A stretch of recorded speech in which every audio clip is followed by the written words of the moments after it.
Peace everyone, Unmask here. Welcome back to the Pastel tutorial. Hope everyone is having a lovely day. So, yesterday we left off on what I am trying to call a sky, and we're just going to get right back into it. I do have two extra colors I grabbed before today's live stream. So in addition to the, what was it, 5 colors from yesterday, I went ahead and grabbed a 704 and a 685.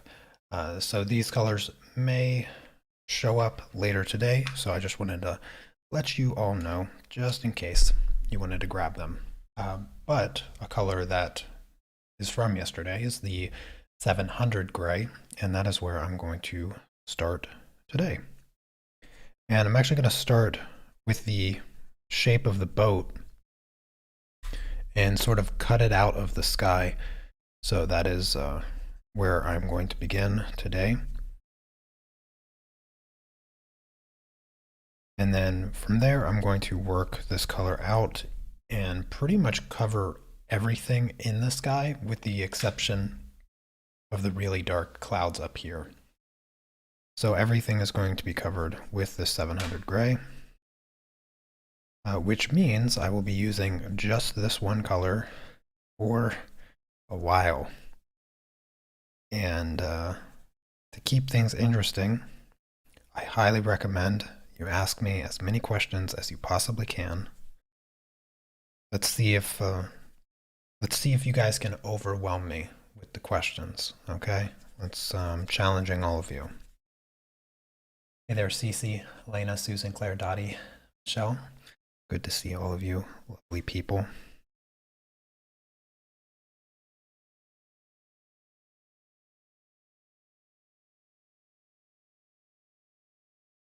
So as usual, no heavy pressure with the pencil. I'm just going to take my time.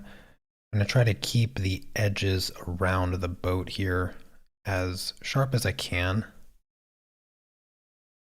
Now the boat is more or less a silhouette against the sky, so it's actually going to be a much darker color than this gray, but that will come later. In fact, I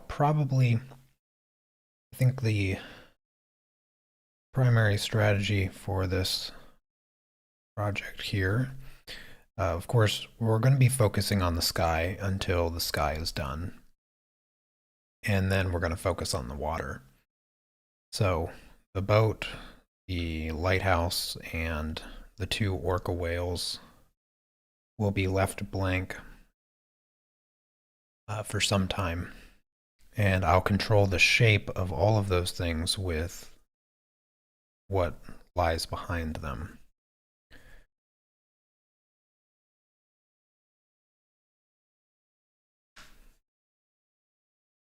I prefer to do it this way because as you put all the color that surrounds the object, you have a lot of control over the shape, because you know the lines out here that are surrounding the boat, they're a lot thicker as opposed to the really small stuff that makes up the boat, or even some of the small stuff that make up the lighthouse and the orca whales. So because of that, it's just easier to fill the background in and make those objects as small as they need to be, and then just come back later on and fill them in.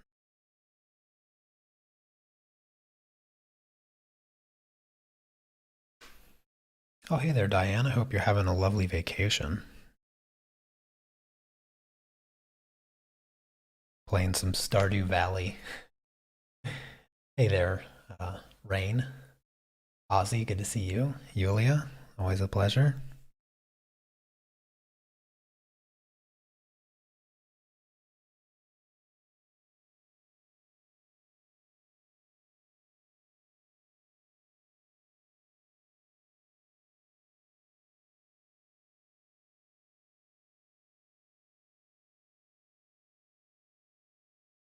Now for the area around the boat, you don't want to cover up the paper completely, because as much as I don't like to say it, we're going to have to do this a couple times, because the color happening here is not just this flat gray. It's a plenty of variety of colors, and so we do have to work around the shape of the boat, but I can assure you it's a lot easier doing it this way than it would be to, say, I don't know, fill the boat in first and then try to do it.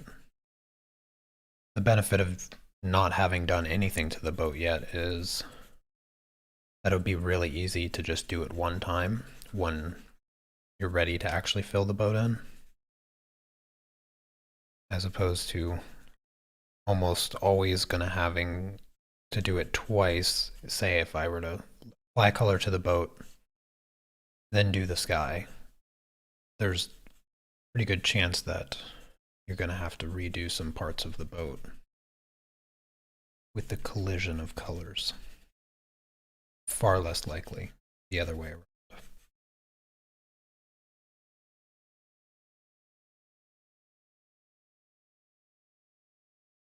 Hey there, Tony, Paulo, and Cherry.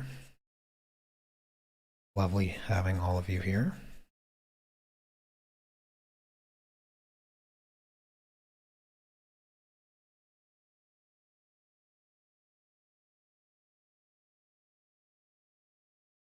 I'll be quite surprised if I can get this looking like a sky by the end of today's live stream. There's just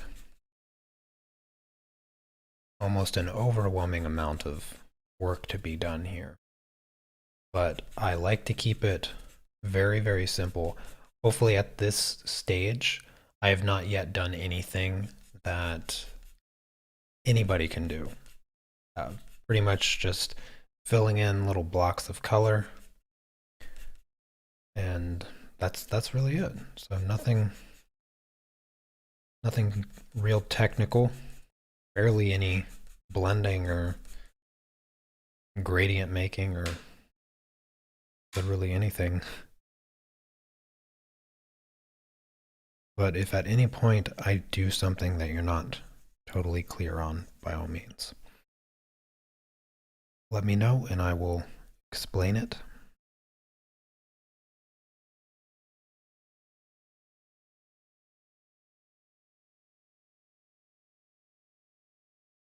Now, for those of you using soft pastels or pan pastels to fill in your skies, well then, I would recommend using masking film for your boat. And I suppose you could use some pan pastel. I would probably not recommend using soft pastel for the water, unless you intend on doing it 100% with soft pastel. But you could use masking film. Yeah, I would recommend masking film for the lighthouse and the whales as well. So just keep those things in mind.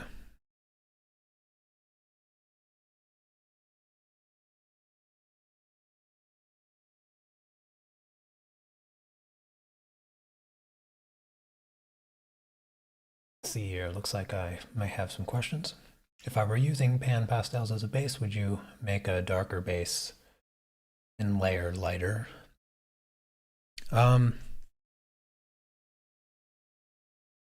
No, if I was doing pan pastels or soft pastels, I'd pretty much stick with the values as close as I can with where they're placed. So for instance, I would probably start somewhere in the middle first off.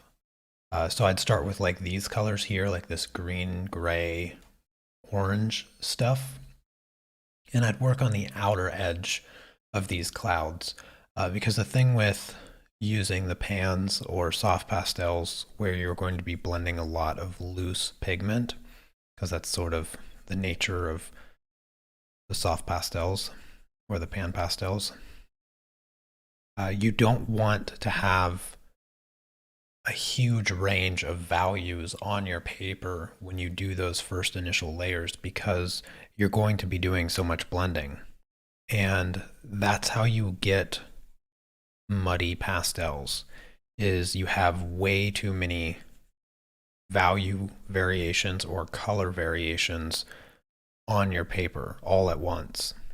So the technique would vary slightly in that regard. Excellent question because that is an important thing to keep in mind because I've gotten the question a lot. I've gotten the question a million times during live streams where I was working with soft pastels and on previous videos and stuff. And that question being, how do you avoid getting a bunch of muddy colors? And that is partially due to the colors you select to work with first. And I always recommend working with the most neutral colors at the middle or lighter value. And then gradually taking that middle value or middle dark value into the darkest values that you need to use. But you always want to make sure that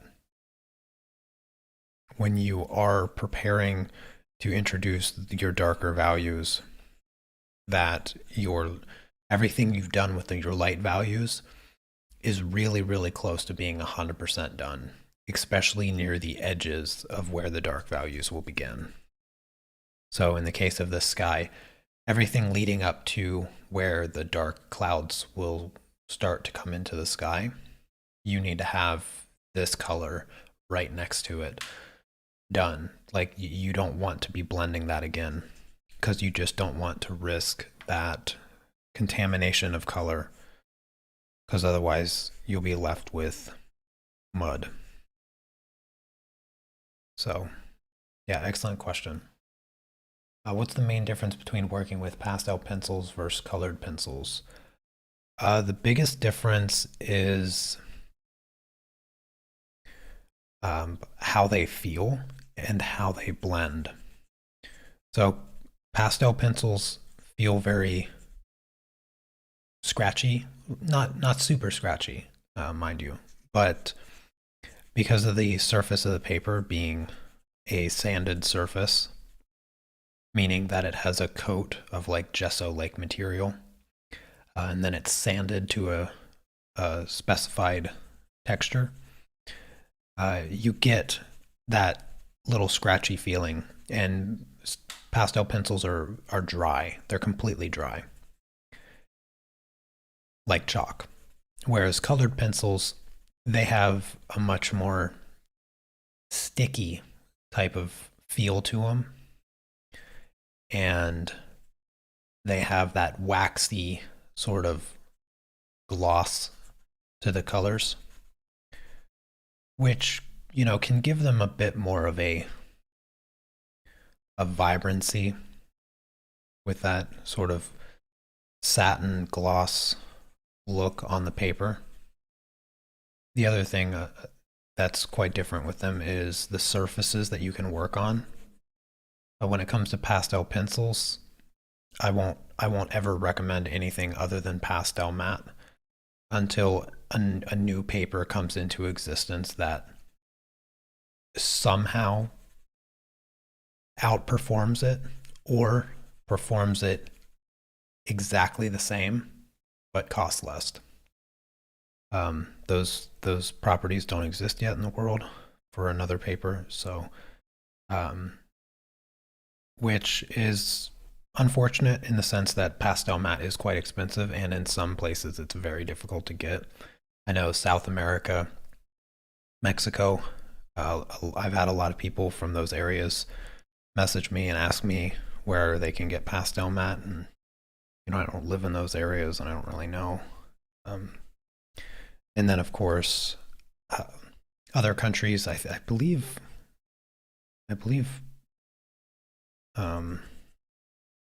like some Middle Eastern countries have a problem getting it. and yeah, I can't think of anywhere else. Yeah, I had a student in Portugal also um, have difficulty getting it. So there's some, there's always going to be some places that struggle to get the paper.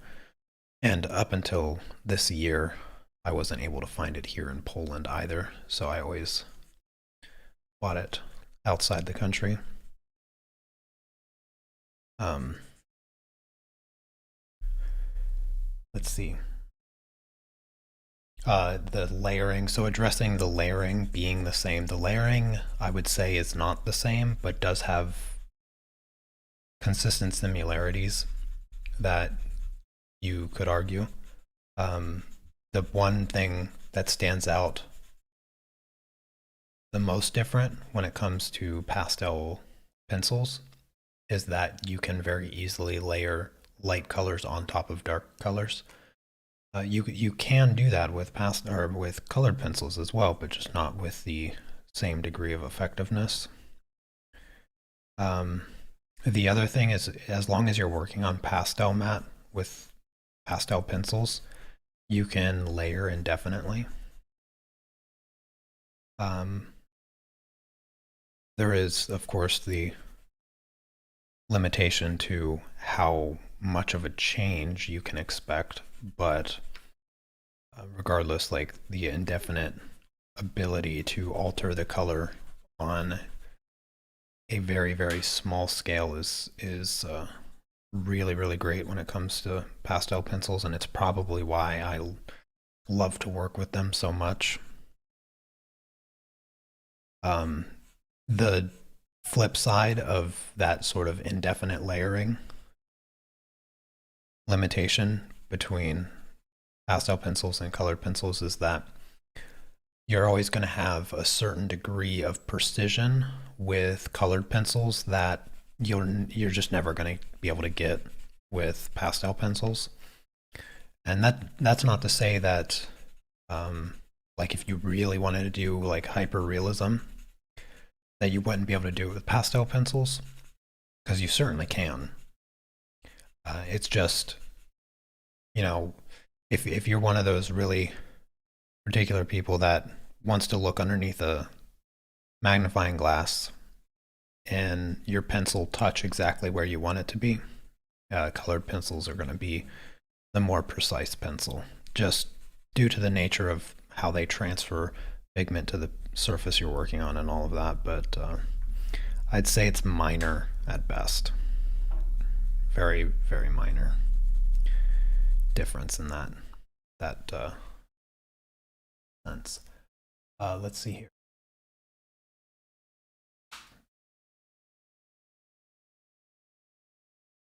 No, I am not using a mixture of different pastels, Shauna, and sorry to hear that your head hurts. I deal with headaches very often, and I don't wish them upon anybody, so I hope that you feel better soon.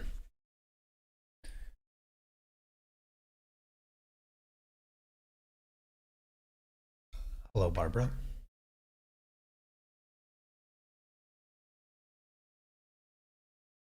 You can't find pastel matte in Romania, so there's another place that is difficult. Yeah, I don't know every place by heart uh, that you cannot find pastel matte. Just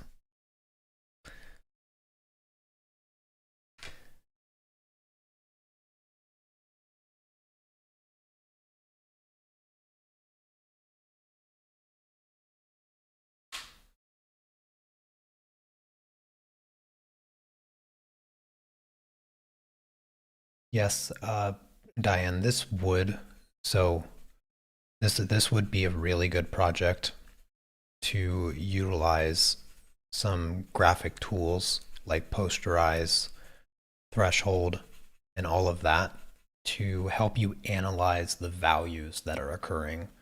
Um, and for anybody that doesn't know Photoshop or don't know what those filter types are, essentially a posterize limits the number of colors that show up, but still help create the image. A really good example of posterization is anything that's paint by numbers. If you've ever seen those, you could probably just Google like paint by numbers set or project or something like that. And companies will sell like a 15 color palette of paint and then like this canvas that has all these lines and little numbers inside the shapes, and you just match the paint to the number and fill everything in, and then you end up painting this rather complex thing where it takes quite literally no skill at all. uh, One of the things that I like to do is to visualize a lot of my projects as a paint by numbers, because not only does it help me sort of break down the project, but it also helps me facilitate teaching the project in a way that allows just about anybody to do it.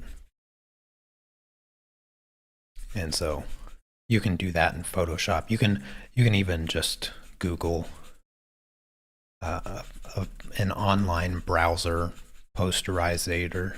Posterizer. That's probably how you say it. Um, and upload whatever image you want and just posterize it.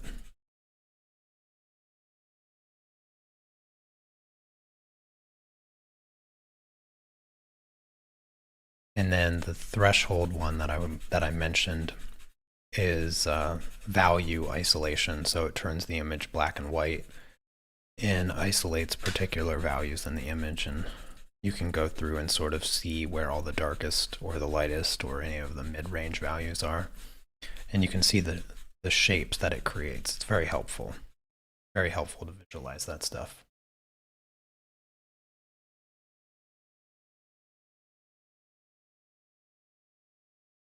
Oh, hey there, Caroline.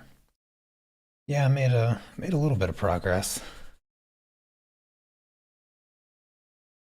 Do I ever use colored pencil on top of pastels? No, I do not. Um, I know a lot of people that do and love it. I am not one of those people because I love the texture from pastels. I love it exactly the way it is, and I don't want to change it. And also, my pencil sharpener is really great. And so I don't struggle for detail with pastel pencils. So I've never had the need to get any more precise with my pastel work.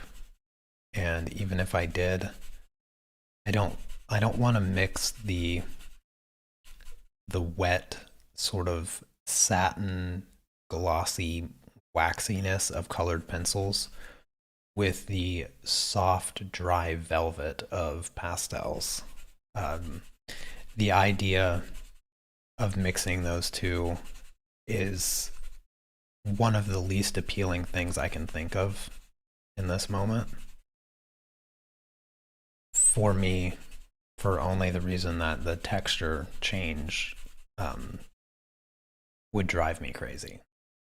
So in no way am I minimizing like anybody's artwork that would do that.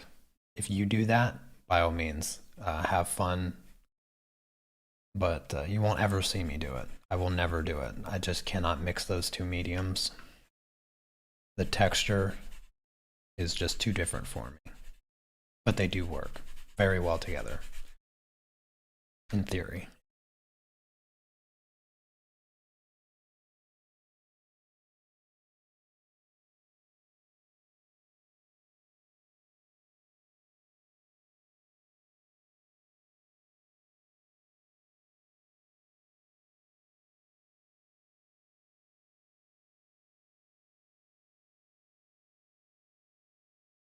Yes, pixel art is quite similar to Photoshop in a lot of respects. Of course, you don't have access to all of the features of Photoshop, but you get pretty close. You get pretty close to it.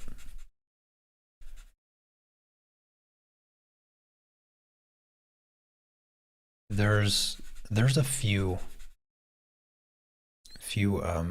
Photoshop clone programs, many of which you can actually get for free. Pixlr. Now, Pixlr may have came out with a downloadable software version. I haven't used it in many years, but they may have a downloadable one. Otherwise, you can actually just use it in your browser. You don't even have to download any software. You can just upload an image to the website and, do whatever you want. I'm going to just jump over to this part. I gotta keep the edge. Remember, these dark clouds were not covering with the gray. Everything else will be covered with the gray. And I wanted to get the boat done first because that's the only part that really takes any of my attention. Now I can just scribble on the paper for, I don't know, maybe a half hour. I'll be done with this. It'll take some time. Last week, I forget who it was, asked me about ways to help improve your level of patience.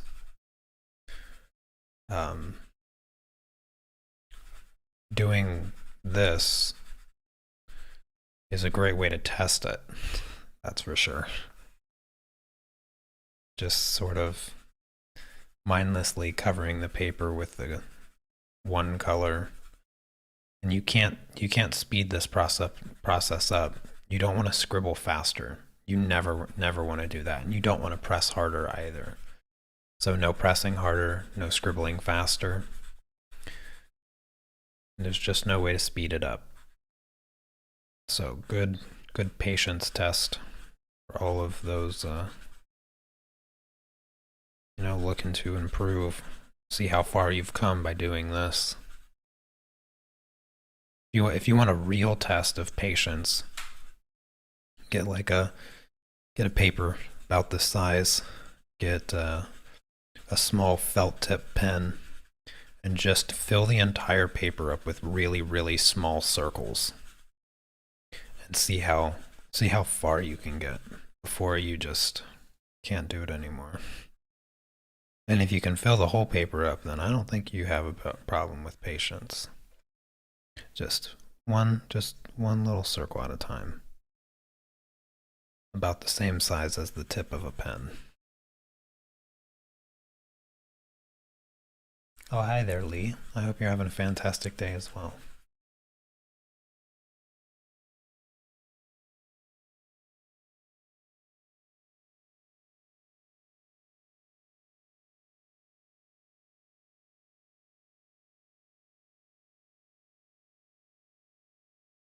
By the way, this cloud here and this cloud here, not the same as these really dark ones.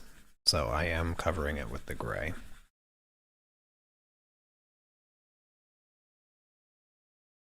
Hopefully, by the time I get this whole sky filled in and this lower part blended, it will start to look a little bit more like a sky.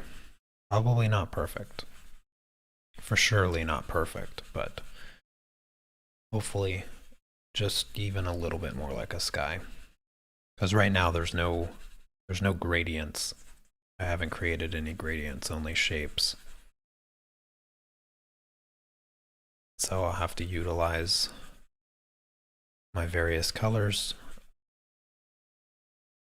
to start bridging the gap between the two values and all that. And you always want to focus on the gradient next. So first the shapes, then the gradients, then the details or texture. Texture and detail, you can pretty much just use them interchangeably.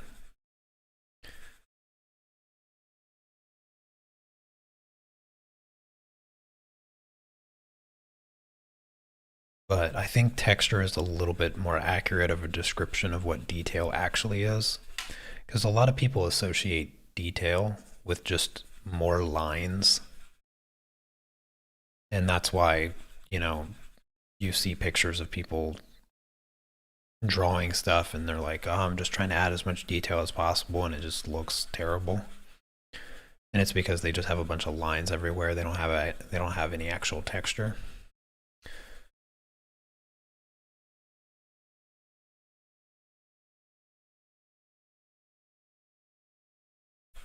I should sharpen this pencil.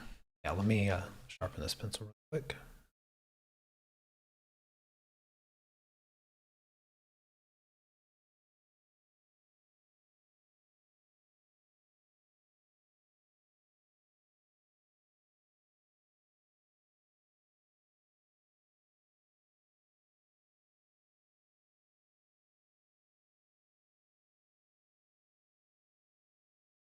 Sorry, that wasn't as quick as I thought because this pencil's too short for me to fit into my pencil sharpener, so I'm gonna have to get another one. I'm pretty sure I have like 2 or 3 replacements of this color, so I'll have to grab a new one soon. Probably sooner than later.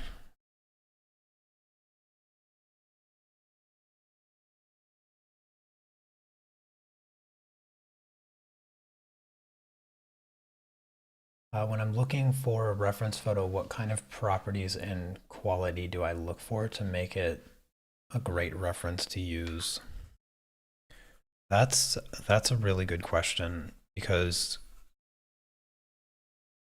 a lot of people will select references that will only look good as a photograph as opposed to a piece of work.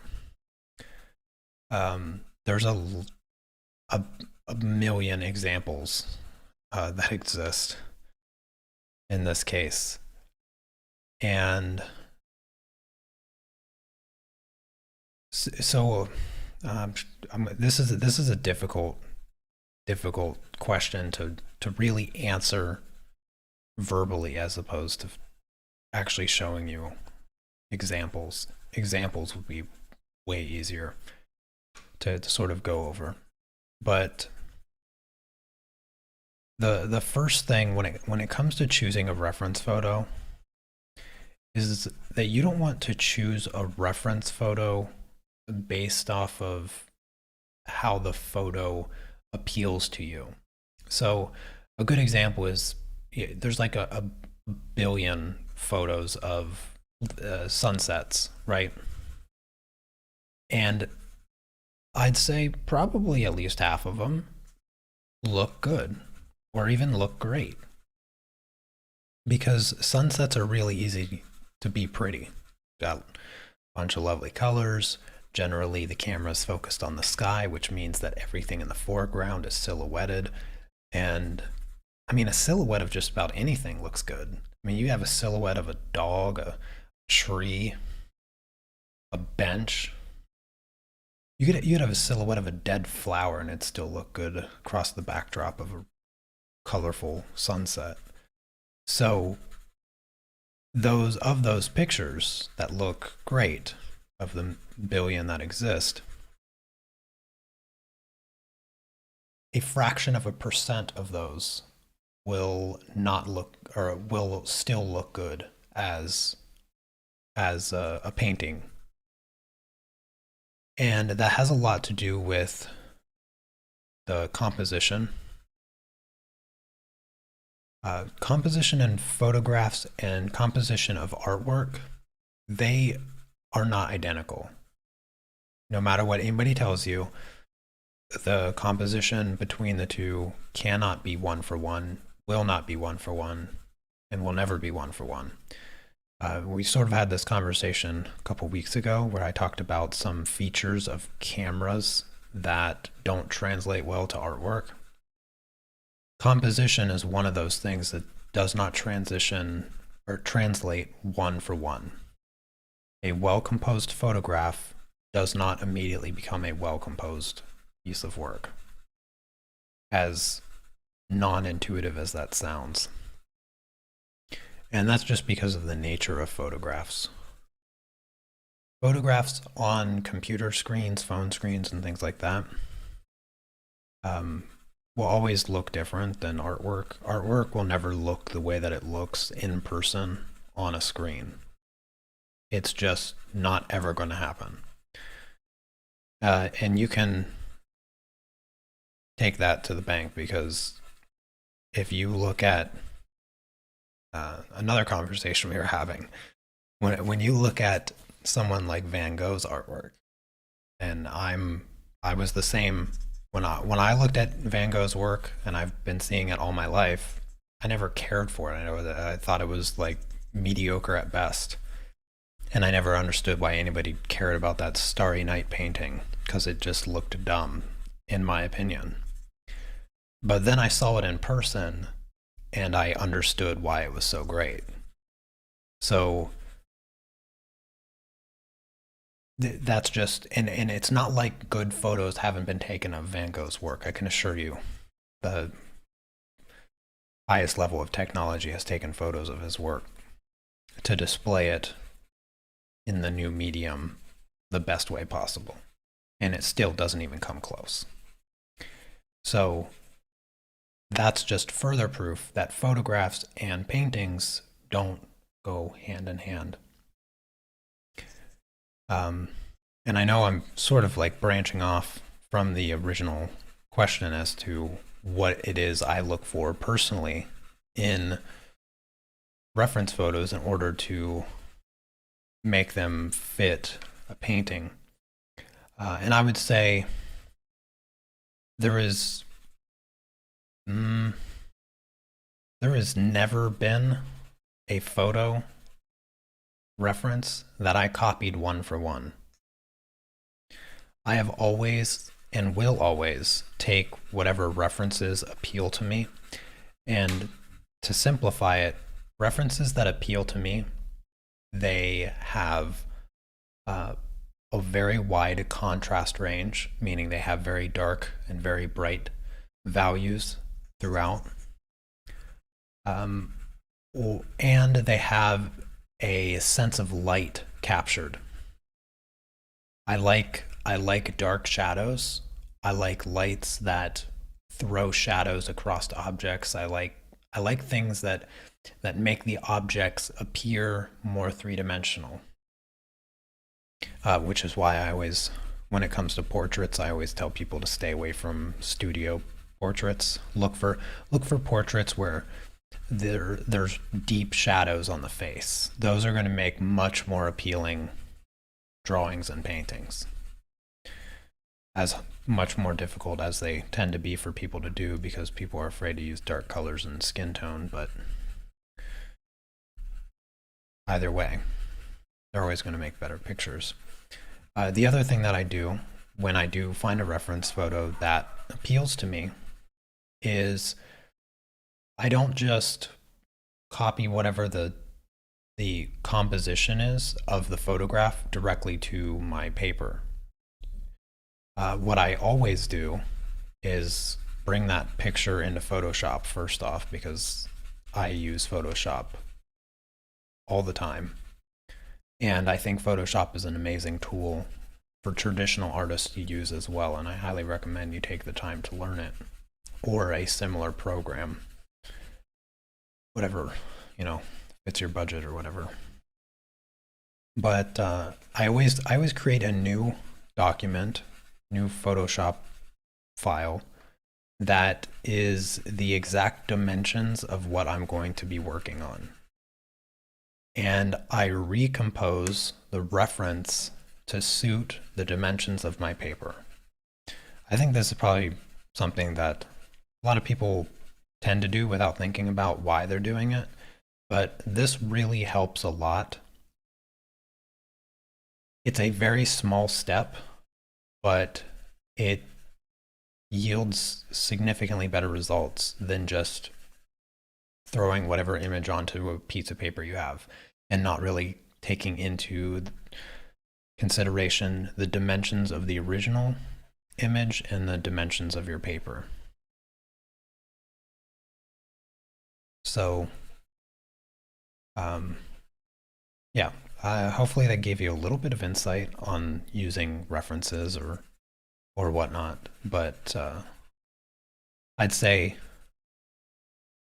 uh, in general, I don't ever use a single. I don't use a reference one for one ever. I always fit the composition onto the surface that I'm actually working on. That's one thing. Um, and then the other thing is that, why do we like the things that we like? Nobody really knows, not even yourself. You can ask yourself that about anything that you like ever, and you'll never really truly discover the answer as to why. You'll just have your best estimation based on how well you know yourself. And so, references that appeal to me, why they appeal to me, I can give you, some objective potential reasons, but not really why. Why do sunsets appeal to so many people? Like pretty colors. Okay, why do pretty colors appeal to you? Because your eyes have the capability of seeing those wavelengths. Really, what is the answer to that? You just have absolutely no idea. A truthful person will know that. A truthful person will know that they have no idea. So, anyways, yeah, reference photos, trickier question than I anticipated going into it.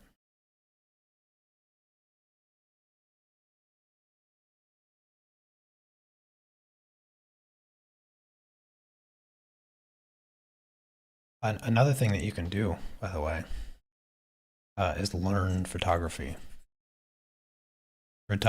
Photography is not pointing a camera and hitting a button. Photography is far deeper than that. And when I got into Photoshop and I bought my first camera to take pictures, I spent like 6-7 months going outside like every day, if you can believe that. This is when I lived in Seattle. I would just walk around and take pictures. I'd go to parks, and I would just walk around the city, and I'd try to utilize as much of the information that I could sort of gather on photography using lines and unique composition, different point of view, like I forget what the low point of view, like when you have the camera down close to the ground, or try to take pictures from above using as much of the photography tips that I could come across online and on YouTube and stuff. And I just started experimenting with my camera, not just for the purpose of learning how to use the camera to its full potential, but also it helps you with the composition or the thought of composition. Because when you just point a camera and click the button with the only thought in mind that your finger isn't in front of the lens, which still a majority of people can't seem to do, or that your subject is in the frame, another thing people struggle to do,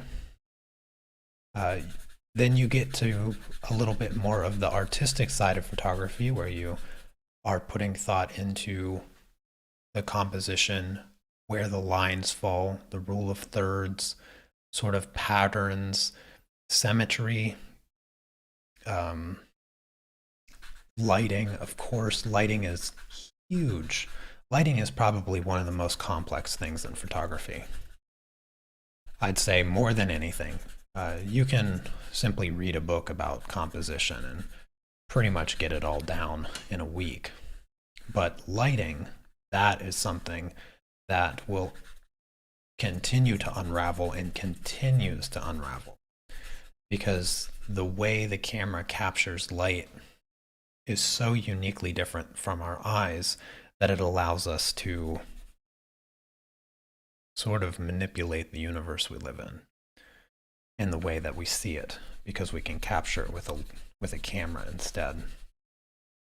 And those unique manipulations, you know, help you understand not just photography but also light in general, and sort of learning new ways to capture it can unlock new perspectives in your own artwork and all of that.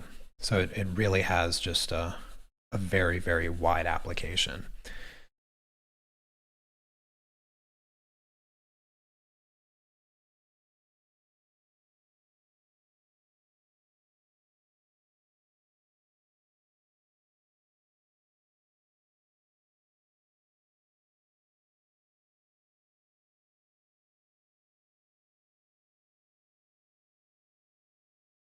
No, I will not use solvent with this project.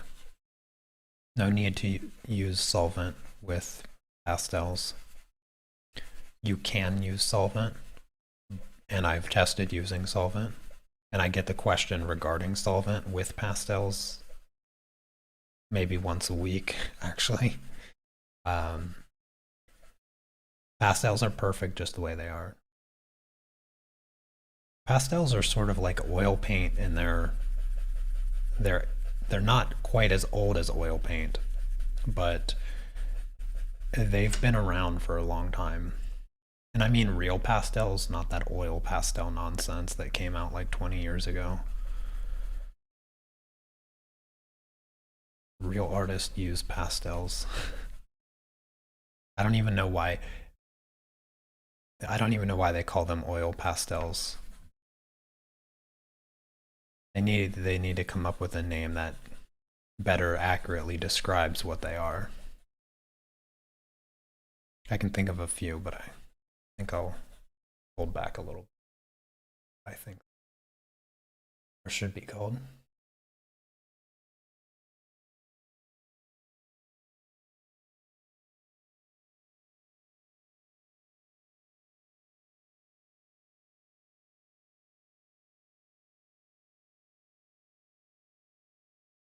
Okay, Diane. You enjoy the rest of your day.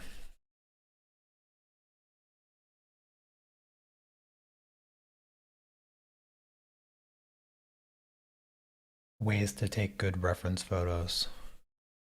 Yeah, if I could explain in even an hour how to get good reference photos, I would probably be able to make a whole lot more money than I make right now. Because what is a good reference photo is an abstraction.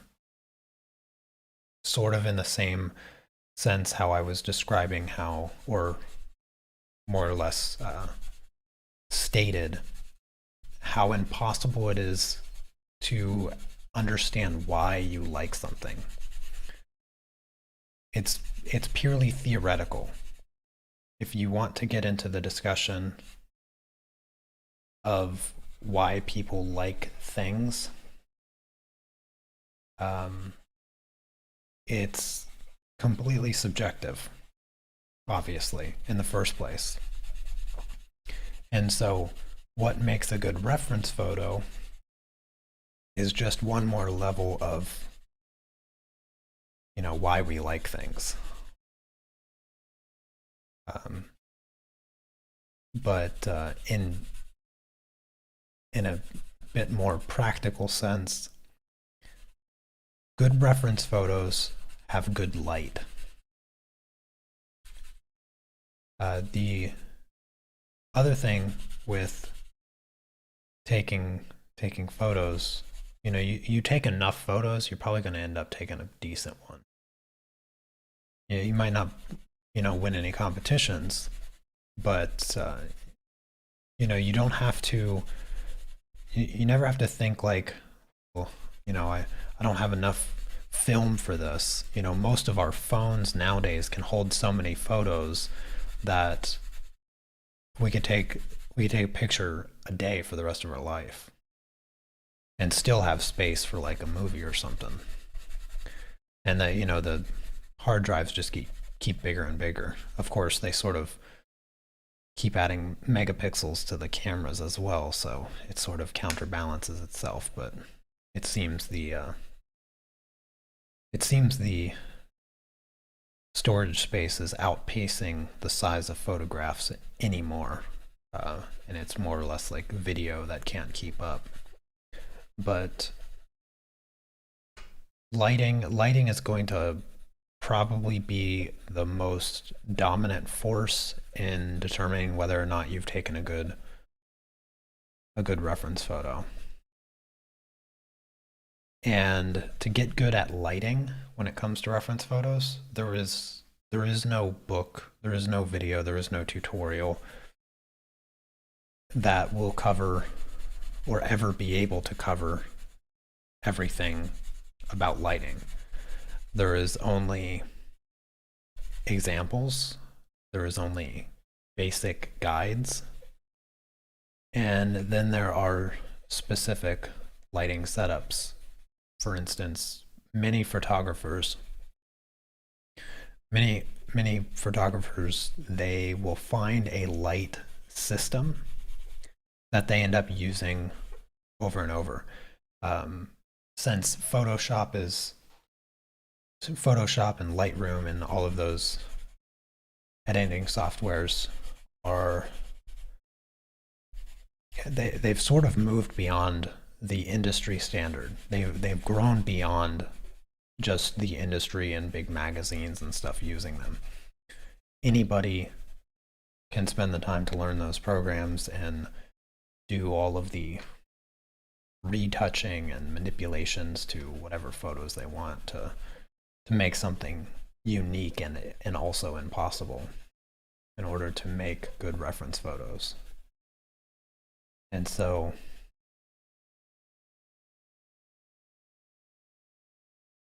because of that, like, you can sort of define your own light setup and color grading and all of that stuff to make good reference photos. Or you can just create it on the canvas like a lot of people do as well. A lot of people can take whatever photo and just sort of make the manipulation in real time right there on their canvas. But probably still not with a little bit of planning.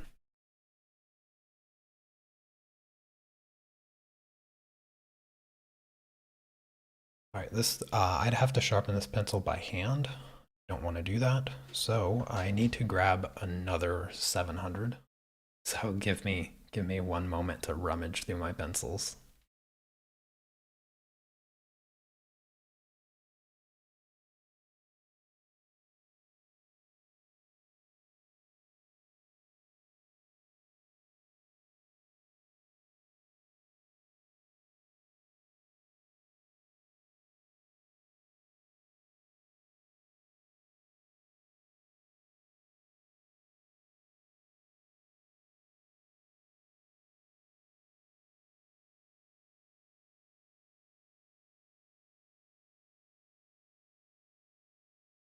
Okie dokie.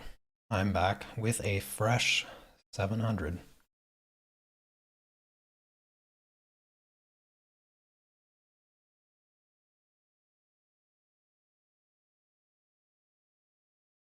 Oh, hello, Trevor.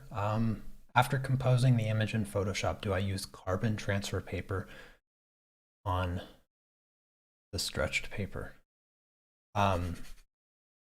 I don't use carbon paper. I actually do what I call back tracing.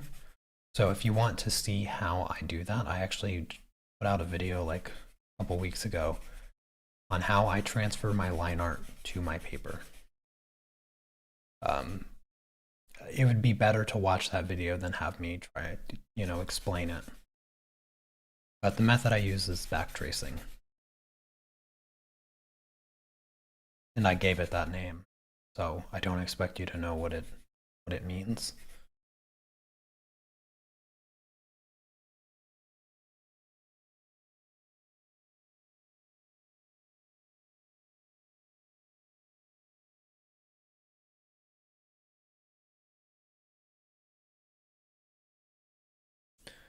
Okie dokie. Let's go up here. Almost forgot this area. This is quite the process. Sort of the first stage is always just getting the paper covered. That way you can get softer textures. But there is no shortcut to covering the paper. Sort of just have to keep scrubbing away.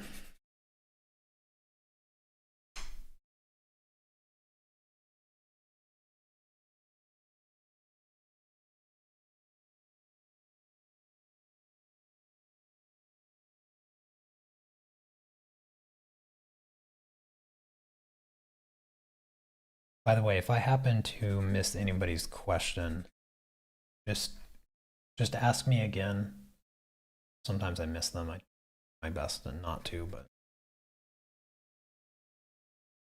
I always try to go back and read through the chat, but if I do that for too long, then I'm just sitting here reading through chat silently, as opposed to trying to get this sky looking better. Take a mental picture of what nonsense this sky looks like right now, and then come this time next week, we'll actually have a sky. The evolution is rather slow, but the results never lie.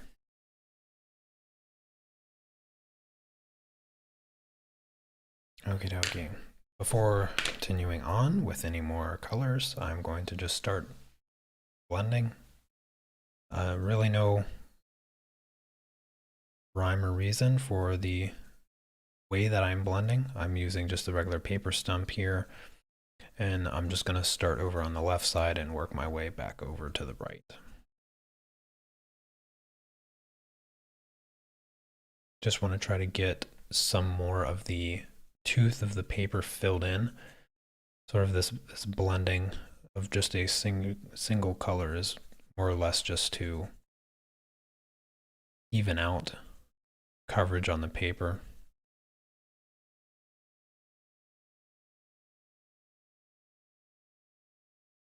Also, don't be afraid to work this gray into the dark cloud, because even though there is a rather clear separation of the two colors in the sky, they're not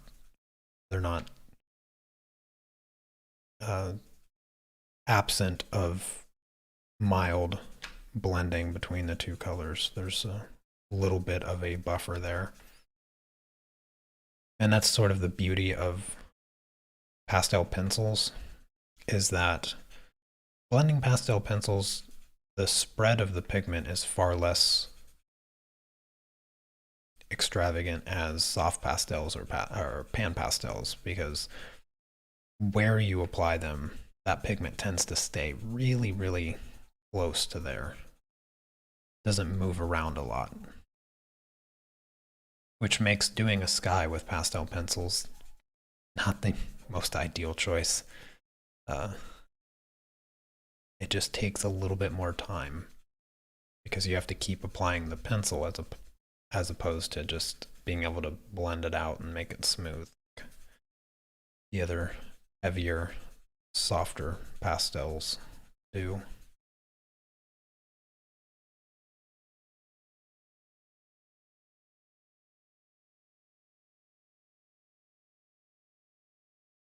Why is the line art different from the current projects? Do you mean on the website?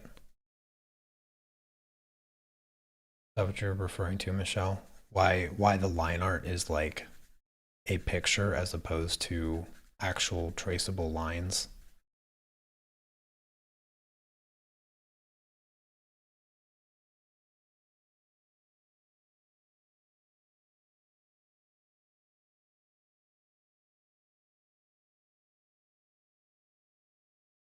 I'm going to assume that that is the question that you are asking. Um, and there's no really great answer aside from the fact that we finished both the pastel and colored pencil project last week, and I was rather busy with other life things. And to make the line art, it generally takes hours, but to do what I did for the line art for this project and the colored pencil project takes half a minute maybe. It's just a filter or a series of filters that I use in Photoshop to create like a denser outline of the image. Just ignore, just follow the outline of the shapes.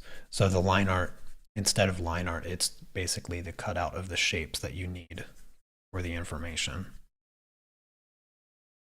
Which I know is not the most ideal. It's not the simplest line art that I could make, but I didn't. It was either spend more time on the line art and then not live stream this week and take this week off and then be back with projects next week, or it was just do the simpler line art and not delay the stream. Yeah, not ideal for anyone, including myself, but just needed I needed some way to save some time.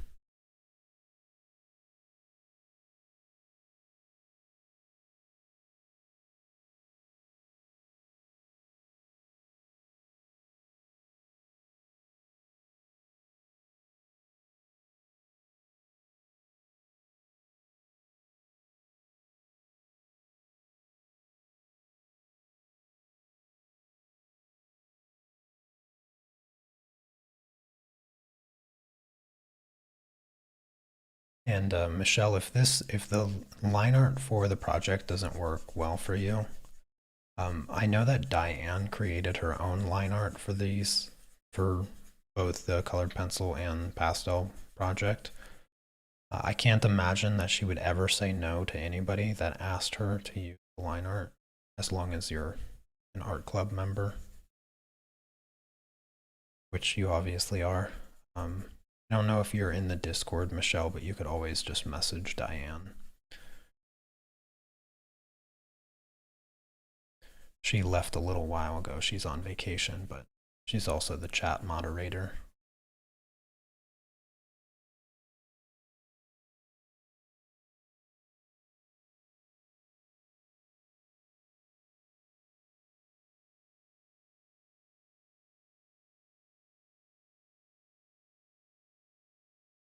Oh, hi there, Sneaks.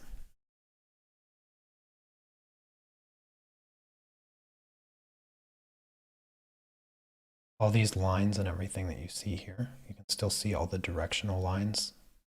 That is proof that there is not enough pigment on the paper, which after one layer, you can see here, after 2 layers of like several colors, I guess you could even consider it like 3 or 4 layers from yesterday, there's still plenty of the paper texture still showing through. It just takes time to cover the paper properly. If you want the smooth, flawless texture of the pastel, then there's no easy way to do it. You just have to keep layering and keep layering. Very much the same with colored pencils, but at least with pastel pencils, it's a little bit faster. Like I don't even I don't even think we'd have the whole paper covered right now if we were working with colored pencils. We'd probably still be on that one cloud at this size anyway. Yes, I agree. Diane did a great job on the line.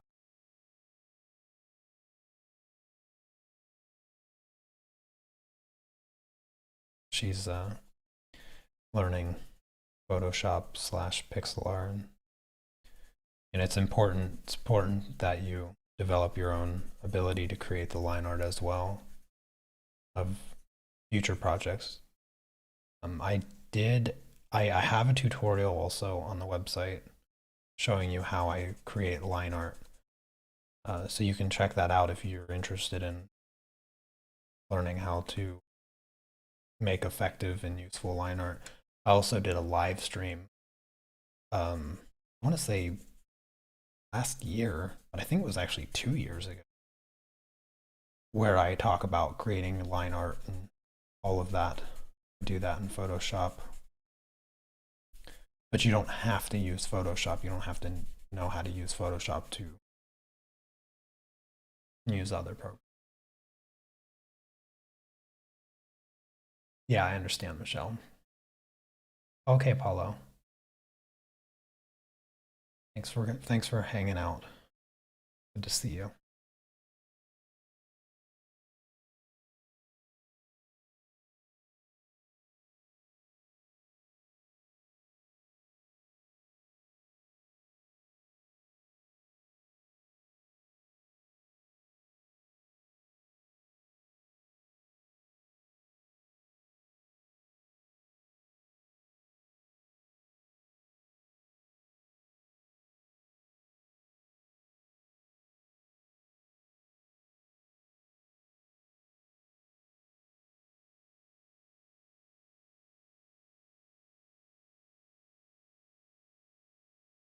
So much blending.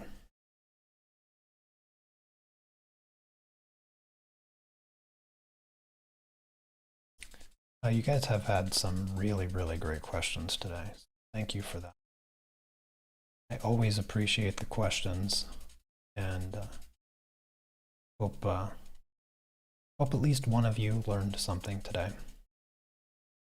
That's the thing with the questions that you ask. It helps facilitate so much for all of the other people watching. So I'm sure I'm not the only one that appreciates the good questions. It's also great for the conversation.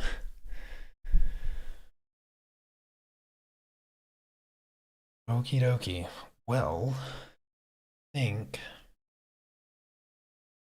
this gray needs to be introduced now. This is the 704. This is slightly darker gray.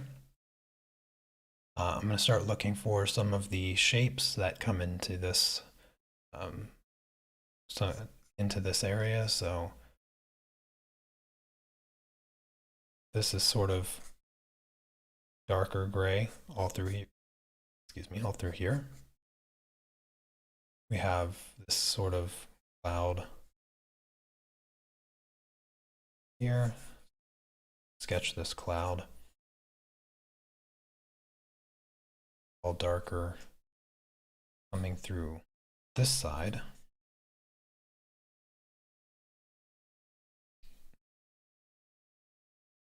Darker clouds sort of come down here. All of this part, everything on this side. This is actually lighter here, but there's some dark edges right in there. This is all darker. This is all darker. All of this is darker. All of this is darker. And I'd say this cloud sort of creeps down through here. This, and then all of this is darker here. As you can see, I don't even mind making lines here because I know that they're going to be covered, so not important at all. Not at all concerned with that. All right, that's sort of the shapes that I'm going to be putting in.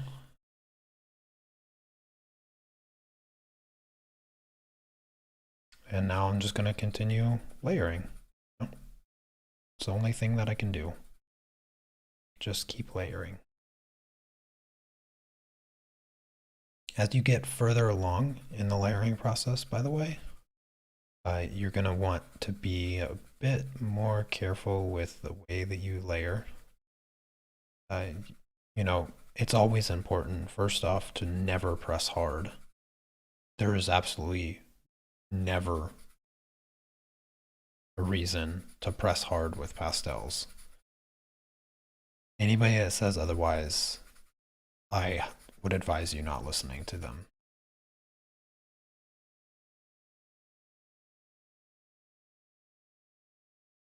But with the more layers that you have on the paper, really it's less pressure that it takes for the pencil to transfer. So you want to keep a nice, steady, controlled application, and that's going to give you a much better result, much better finish.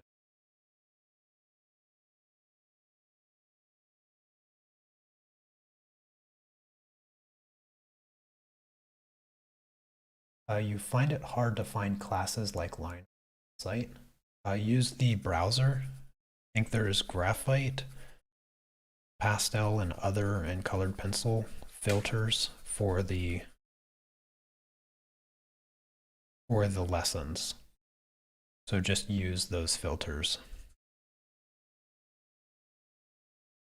And it should narrow it down.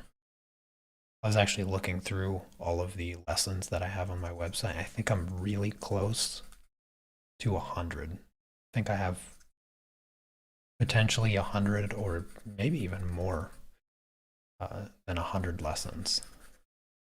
By the way, I'm bringing, if you happen to miss it, I'm using the 704. I'm bringing this color into this cloud a little bit because the edge begins to illuminate with a little bit of the light, not totally dark.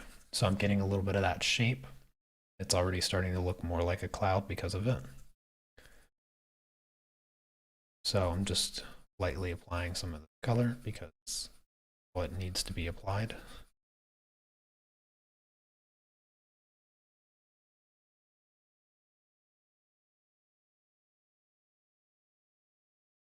Let's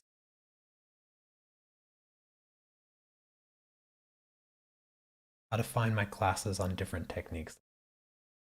Let me check. I'm just gonna jump to my website. Give me a moment. Just want to make sure that I do have those filters. No, I have filters. If you click on category, yeah, click on category. It's miscellaneous. Yeah. You have my planning process, and then you have the grid method. The personal planning process, I think, is two-part series. I go through the line art in that. The personal planning process that I have, I went through every detail of how I prep my artwork across the board. I do it for everything. I have a process. It works, and I do it for every project, including these projects.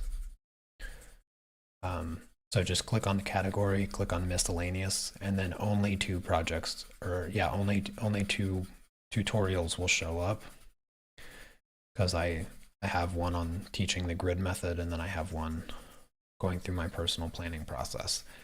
And then also here on YouTube, like I said, a couple years ago, I did a live stream taking you through line art. And it's more or less like an analysis of what to look for when you're making line art, because I think I had a few people asking me about making line art and sort of what lines are important. And so I talk about like line importance when it comes to making your line art and stuff like that. Because there's certain aspects that you don't want to create a hard line for. Instead, you want to sort of draw it while you're working and things like that. So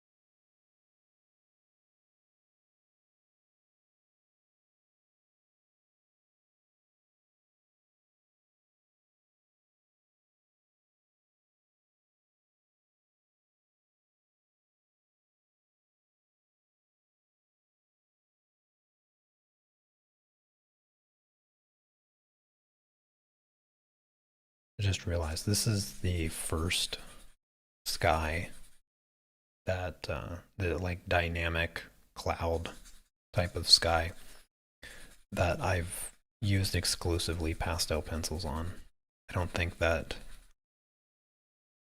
I've ever done a sky with this level of complexity and lighting with pastel pencils. I always would use soft pastels instead.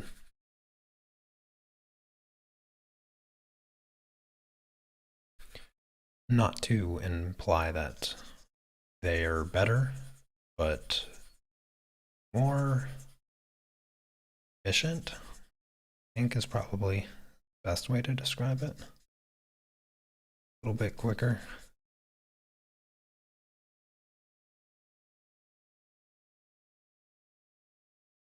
Be about 3 hours into the sky after today's live stream, and it still doesn't quite look. It sort of looks like smoke almost, or cartoon smoke of some kind of weird monster genie thing. Looks rather interesting. Definitely not a sky though. Outside of the context of knowing what I'm actually making, I don't think if I looked upon this I would know that it's a sky.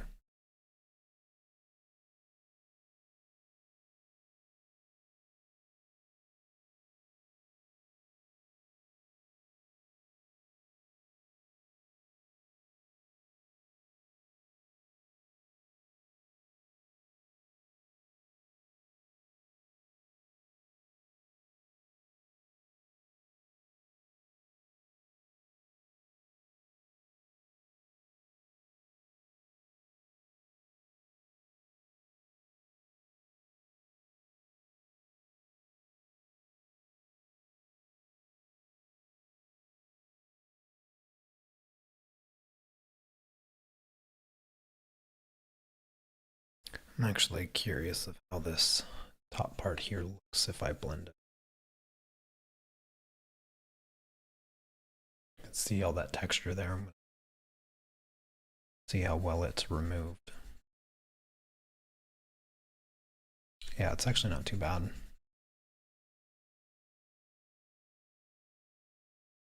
I still have color grading that I'm going to put over top of all of this gray.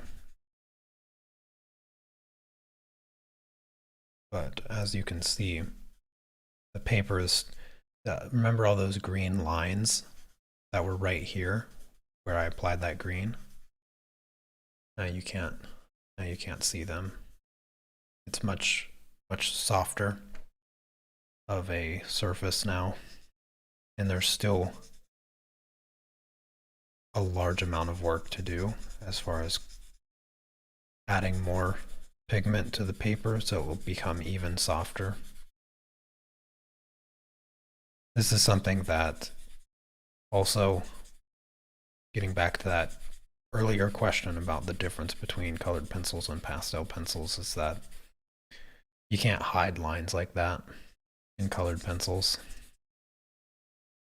So the first initial layering process with colored pencils is far more delicate than pastel pencils, because you accidentally press just the tiniest bit harder than you should, and then all of a sudden, no matter how much effort you put into hiding the lines, the application lines, you just never can.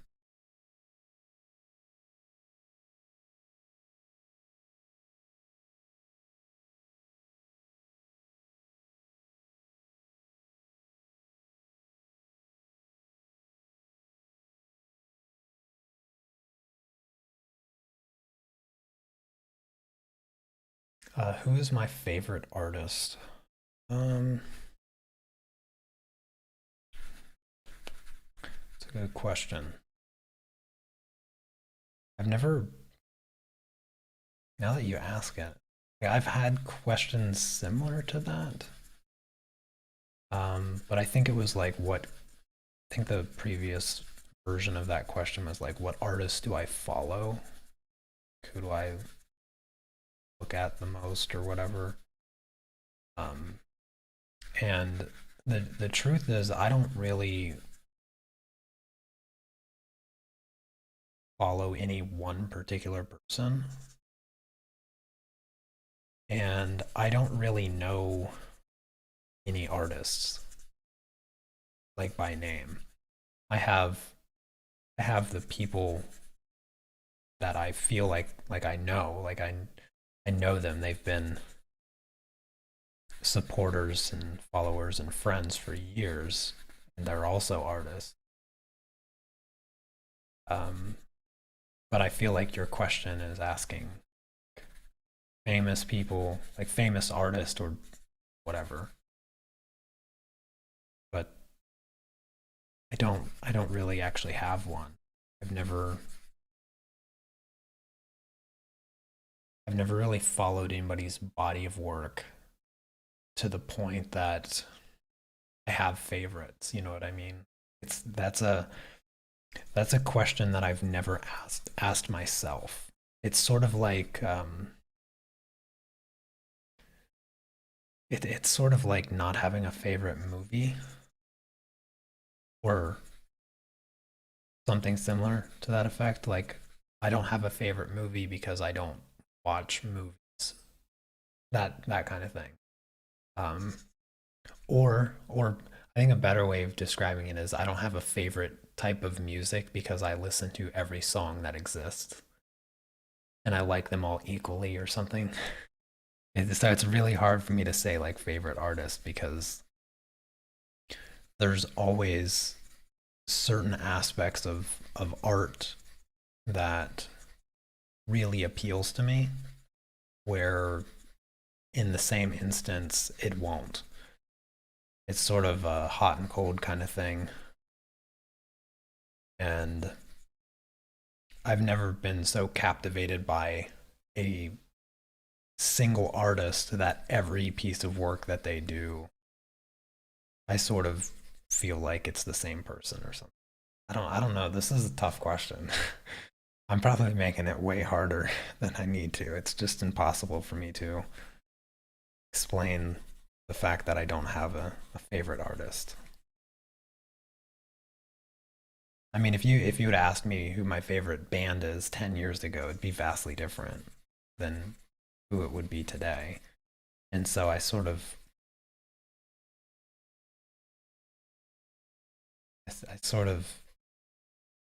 ignore the concept of favorite since it just continues to evolve. And I can't really nail myself down to one particular. Yeah, thing, you know, the art I have a strange relationship with art. I really do. I don't know if it's ever come across. I've certainly never described it that way before, but sometimes it's just pure therapy. Um, ever since I've drawn, I've never created art for anybody other than myself, and for that reason, I've never I've never seeked out like the work of other people. There's sort of that community aspect of like the art world or whatever, however you want to describe it. And I'm sure there's, you know, plenty of sub sub communities of artists that like know each other, whatever. Um, hold on one second. There might be a courier at the door. Sorry.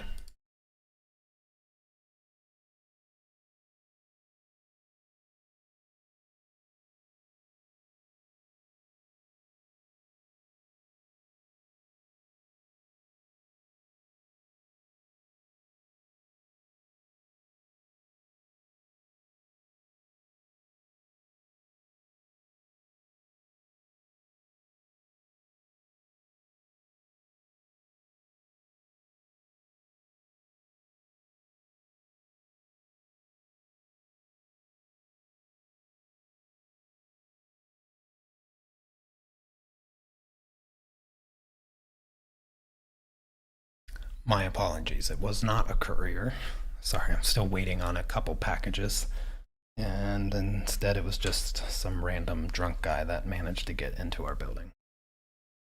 Sorry, that is not the right color. Um, anyways, yeah. So my sort of odd relationship with art, because it's always been rather solitary for me for a majority of my life. Like, I didn't go around showing people my sketchbook because I wanted to show them my sketchbook. Usually it was me drawing and walking by and oogling and making me feel uncomfortable. Because I never liked drawing and then somebody coming over and like standing over my shoulder and watching. Um, I always despise that, and I know that has absolutely nothing to do with my favorite artist, but the reason I'm bringing it up is because I always, for a majority of my life as an artist, I always secluded myself. I never was really into the community aspect of art, and I'm still not really into the community aspect of it. And so I sort of created my own around my channel, and so I made my own community, and I'm the only artist. you know, I'm not. I'm looking at everybody else's artwork. Of course, you're all artists as well, but I'm trying to justify something that doesn't matter. I'll just stop talking about it. I don't even know what to say. Hey there, Jesse. Take care, Susan.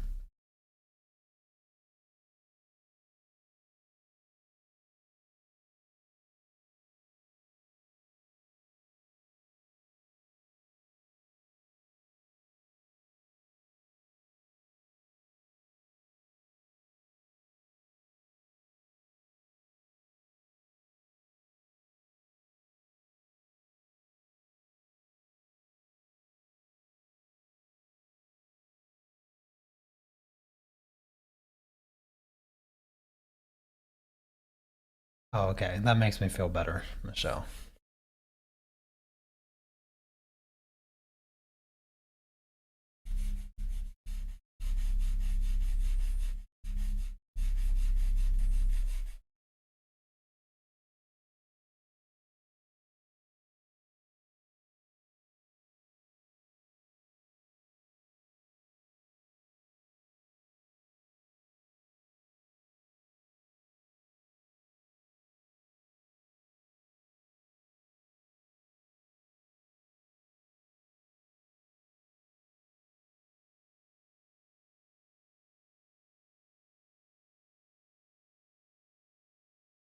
Thank you, Ozzy. I don't know if I will ever consider myself a great artist, but I think I'm decent enough.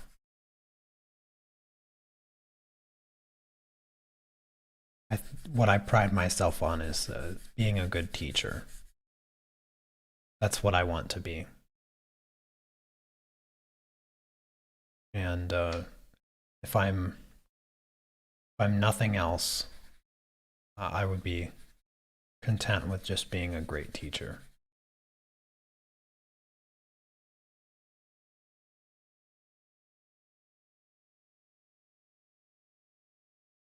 I'm pretty I remain pretty humble about just about everything I do, especially the things that people tell me that I'm good at. But when it comes to teaching, I don't have any intention on being humble with that. Because I know what stands out from me among other people that teach.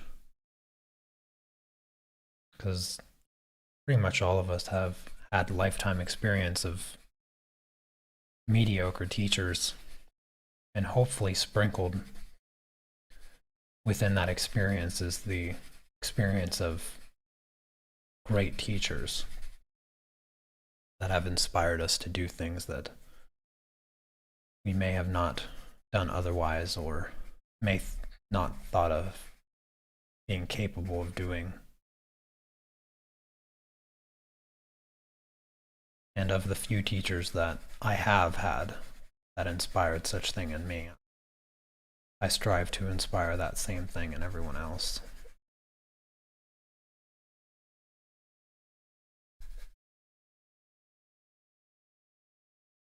And I'm not one person. I'm not a person that will be influenced by money. So you can always count on me being genuinely myself. And I have enough. As of yesterday, I guess I have enough people in my chat to verify that the person that I am on stream is exactly who they know me to be in person. Except with my sister Cece in chat there. I'm probably a little bit nicer to you guys than I am to her sometimes. That's just us.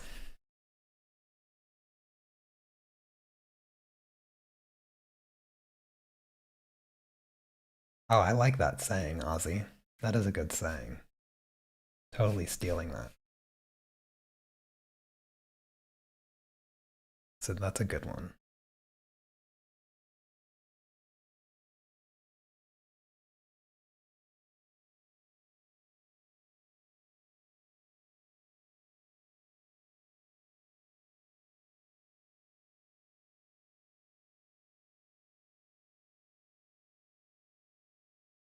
By the way, in the past like 5-10 minutes that I've been filling this paper in more, you may have noticed that I'm trying to stay a little bit horizontal with my pencil strokes.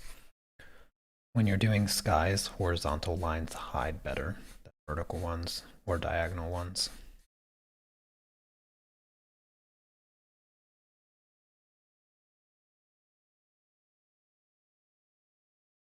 Thank you, Claire. Yeah, I believe teaching is a skill.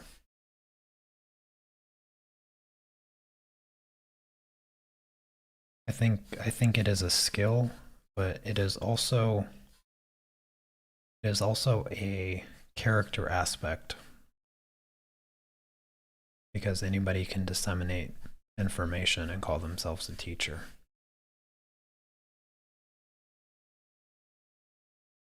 But I think that to be the difference between a good teacher and a great teacher is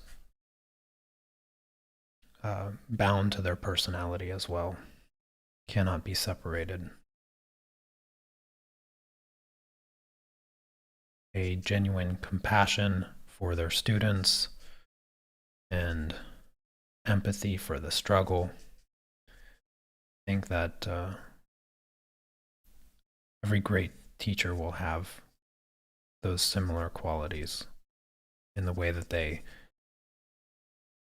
view their students, respect their students, and show appreciation.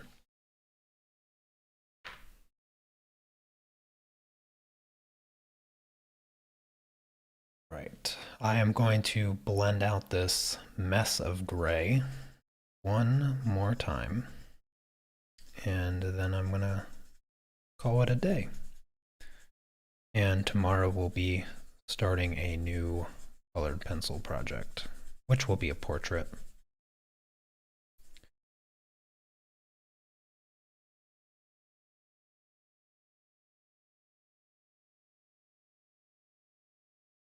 And we'll work on that tomorrow and Thursday, and then on Monday we'll pick right back up where we left off this project. I won't be adding any more colors for a while for the sky. One of the things that a lot of people sort of overlook when they're working on projects that deal with color is they just use way too many colors. I would say just about any object in general no matter how colorful it appears, can usually be broken down into 5 or 6 colors. And you want to maximize potential of all of those colors before you start introducing new ones. So here I have 7 colors. I have 7 colors that I will continue to use in the sky for as long as I can before adding an additional one. Really, I don't I don't usually consider black and white to be colors in the palette because they're sort of just always there.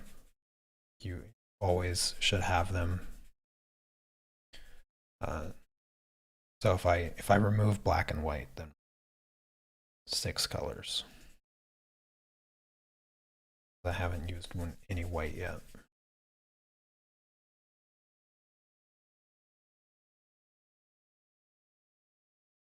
Black and white should really only ever be used to expand the contrast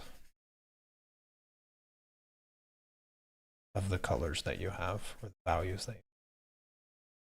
And that's how I will use them in the sky here. Use the black a little bit in the clouds, but predominantly I use that dark blue.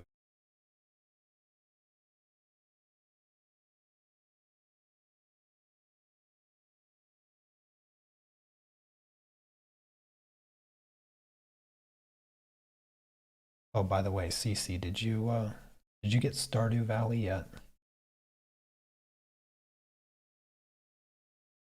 Hey there.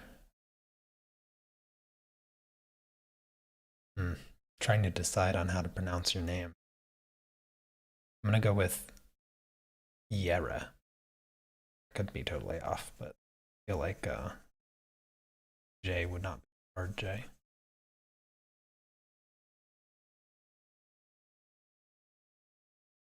You have to let me know how to pronounce your name.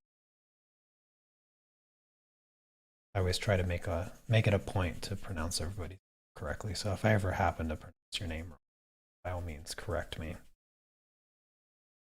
Oh, I was correct. Yes, I have lived in Europe long enough.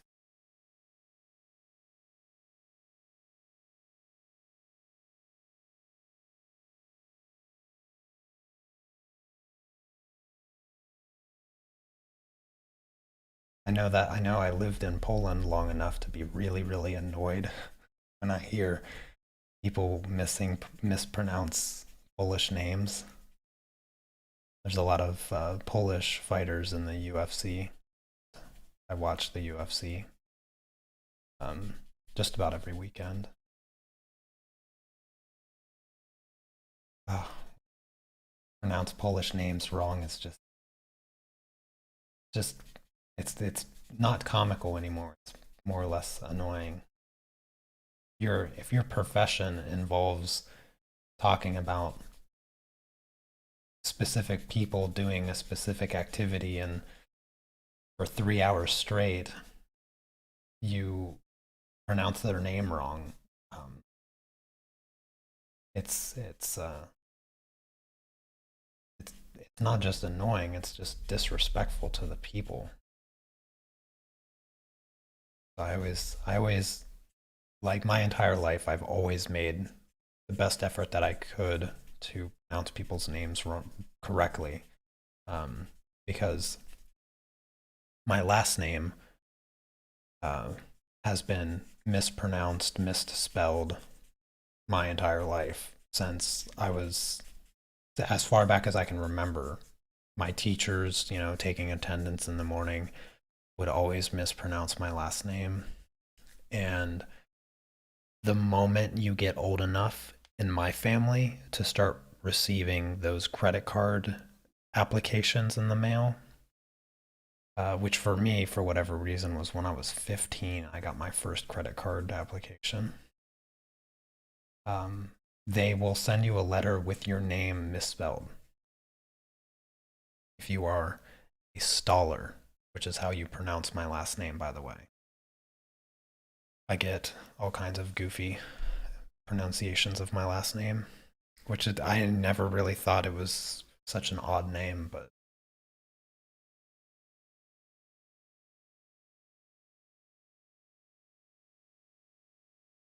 okie dokie. Well, I have blended all of that out, so I am going to call it a day. I do want to thank all of you for coming by and hanging out. Thank you for all of the lovely questions. Some really good ones today. I will be back tomorrow, same time. Of course, working with colored pencils on a new portrait. So hopefully I will see you tomorrow, but if not, have a fantastic rest of your day.